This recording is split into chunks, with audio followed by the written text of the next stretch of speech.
Berdasarkan informasi resmi Sahabat Pegadaian ini, berikut cara menjual emas agar untung. Agar untung itu ya sesuai yang kita inginkan, sesuai ekspektasi, sesuai harga pasar hari ini, sesuai harga buyback, sesuai dengan tujuan yang sudah kita tentukan. Itu kan agar untung.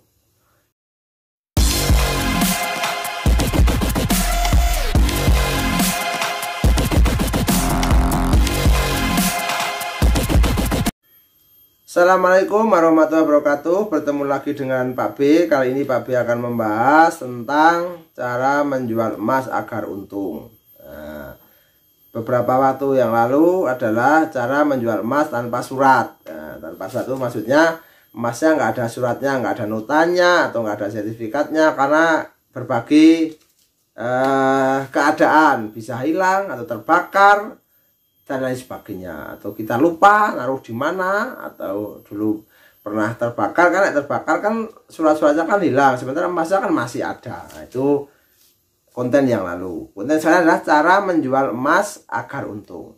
Tapi sebelum berlanjut sampai video ini selesai, jangan lupa kasih subscribe ya, karena subscribe itu adalah gratis. Nah, biar apa, video ini berkembang, bermanfaat bagi banyak orang, dan Pak B semangat dalam membuat konten-konten positif, edukatif, inspiratif. Oke, cara menjual emas agar untung sangat mudah dilakukan jika Anda teliti dan sabar. Nah, ini kuncinya kan teliti dan sabar. Tuh, jadi jika Anda itu teliti dan sabar, berdasarkan informasi resmi Sahabat Pegadaian ini, berikut cara menjual emas agar untung. Agar untung itu ya sesuai yang kita inginkan, sesuai ekspektasi, sesuai harga pasar hari ini, sesuai harga buyback, sesuai dengan tujuan yang sudah kita tentukan. Itu kan agar untung. Ini seperti itu. Karena sekali lagi, emas tetap emas, kapanpun, dimanapun, itu tetap akan bernilai. Dalam keadaan bagaimanapun, emas akan tetap bernilai. Bahkan semakin keadaannya tidak baik, emas semakin bernilai. Ada pandemi, ada perang dagang, ada perang beneran, ada gejolak ekonomi dan sebagainya, emas justru akan semakin bernilai. Ada inflasi yang tinggi, emas akan ikut mengikuti inflasi.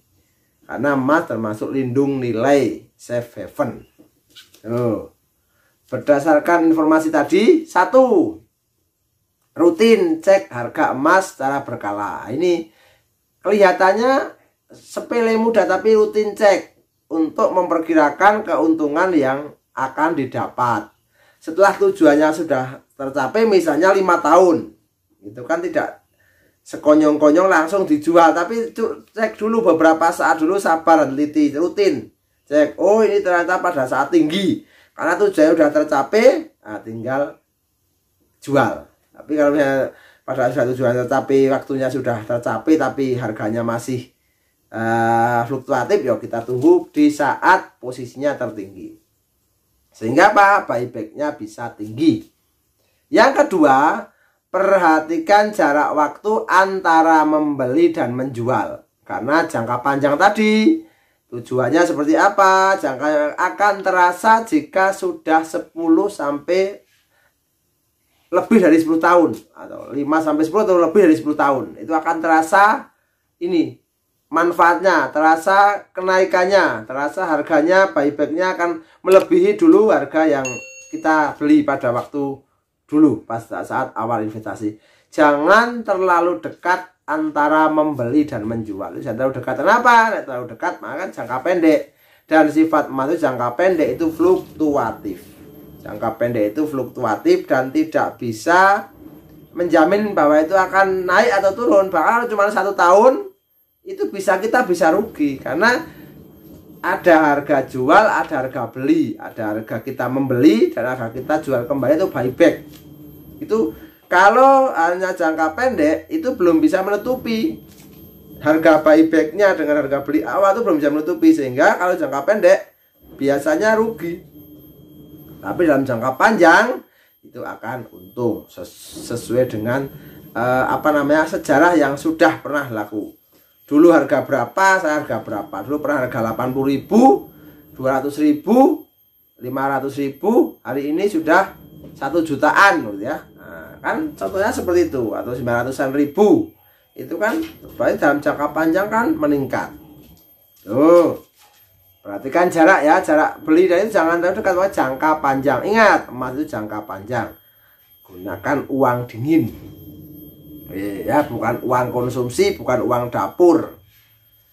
Yang ketiga, jual kembali ke toko emas saat membeli. Ya, jika ini adalah emas perhiasan, berlaku juga emas batangan. Ini apalagi emas perhiasan. Jangan sampai kusam dan jangan sampai nota pembeliannya hilang.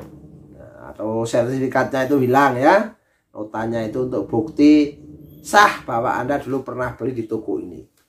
Nah, tinggal ya, lihat aja. Nanti terus kita diskusi untuk menentukan harga yang sesuai atau harga yang pas sehingga kita bisa jual biar untung.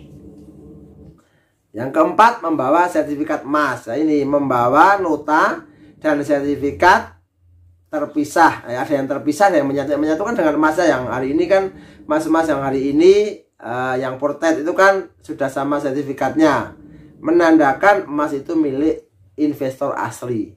Nah, tidak ada keraguan toko atau butik atau apa keadaan itu ya, ada keraguan bahwa emas itu dari hasil yang dicurigai misalnya. Enggak, karena sudah ada emasnya itu, menandakan bahwa emas itu milik Pak B misalnya, sehingga dijualnya juga dengan tenang. Yang kelima adalah bandingkan harga emas. Jadi melakukan perbandingan pada setiap toko. Nah, toko dibanding-bandingkan atau tempat penjualan. Untuk ini seperti ini, harganya segini. Untuk ini harganya segini, ini harganya segini. Karena setiap toko pasti akan berkompetisi untuk mendapatkan emas, sehingga akan berkompetisi juga dengan harga. Bisa juga harganya mahal tapi pelayanannya memuaskan pada saat beli. Atau kebalikan, harganya memang murah tapi pada saat beli pada saat kita beli itu tapi pelayanannya kurang begitu baik misalnya. Atau memang sudah standar bahwa yang ada di website, yang ada di online itu sama persis dengan yang ada di gerai misalnya. Seperti gerai Antam itu kan di gerainya kan belum ada tambahan pajak.